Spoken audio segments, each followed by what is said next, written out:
आवाज़ी समातुन ताईं radio voice of Sindh London. 21 फरवरी को पाकिस्तान समेत दुनिया भर में मादरी ज़बानों का आलमी दिन मनाया जाता है, लेकिन बहुत कम लोगों को मालूम है कि इसकी इब्तिदा कितनी खूनी है। इस हवाले से पेश करते हैं नईम अहमद नाज का कॉलम।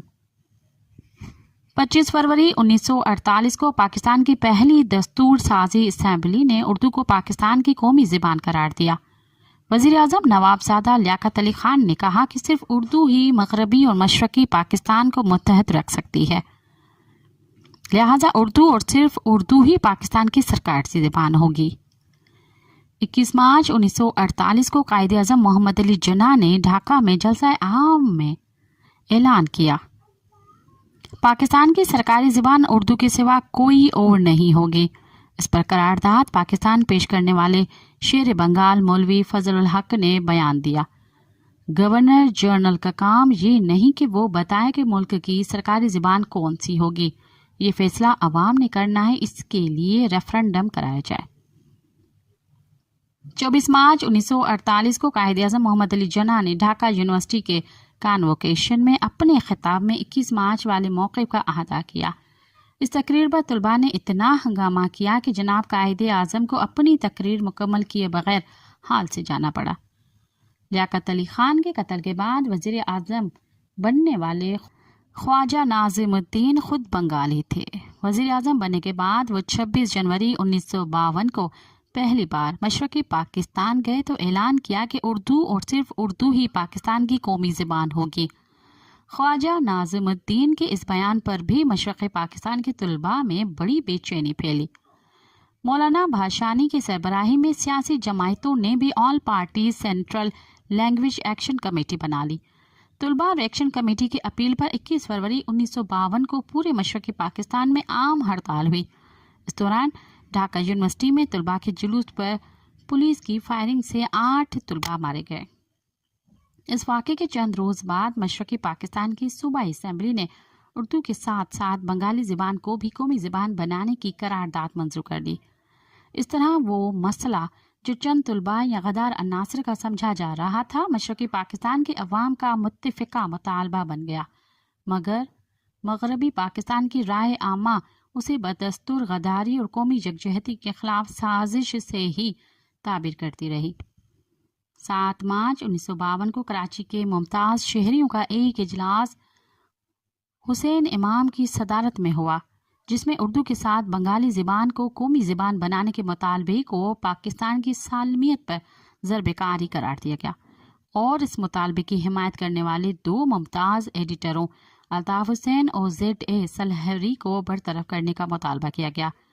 उसी दिन रोज़नामा जंग में रईस अमरोही की नज़म नूहा उर्दू शाया हुई, जिसका एक मिसरा था, उर्दू का जनाजा है ज़रा धूम से निकले। अवाम को बावर कराया गया कि उर्दू के साथ बंगाली ज़बान को भी कौमी हैसियत देने का मुतालबा उर्दू के कत्ल की साजिश है। दूसरी तरफ बंगाली ज़बान को कौमी दर्जा करार देने के लिए तलबा की तहरीक 1954 में सियासी तहरीक बन गई। उसका नतीजा ये निकला कि मशरक़ी पाकिस्तान के इंतखाबात में हुक्मरान जमायत मुस्लिम लीग मुखालिफ जमायत यूनाइटेड फ्रंट से बुरी तरह हार गई। इस शिकस्त के बाद वज़ीर आज़म मोहम्मद अली बोगरा ने बंगालियों को भी कौमी ज़बान करार दे दिया। यूनाइटेड फ्रंट के हुकूमत ने पहली बार 21 फरवरी का दिन यौम शोहदा बंगला के तौर पर मनाया। 1963 में तलबा की शहादत की जगह पर शहीद मीनार तामीर किया गया, जो तमाम सियासी तहरीकों का मरकज़ बन गया।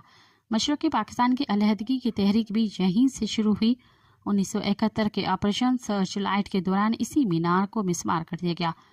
मशरक़ी पाकिस्तान के बांग्लादेश बन जाने के बाद बांग्लादेशी हुकूमत ने शहीद मीनार को दोबारा तामीर कराया और 21 फरवरी को यौम शोहदा मनाना शुरू किया।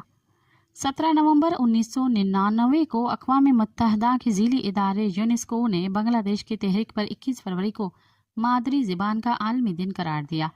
2008 में अक़वाम मुत्तहदा ने एक करारदाद मंजूर की, जिसके बाद 21 फरवरी को मादरी ज़बान का आलमी दिन करार दिया गया।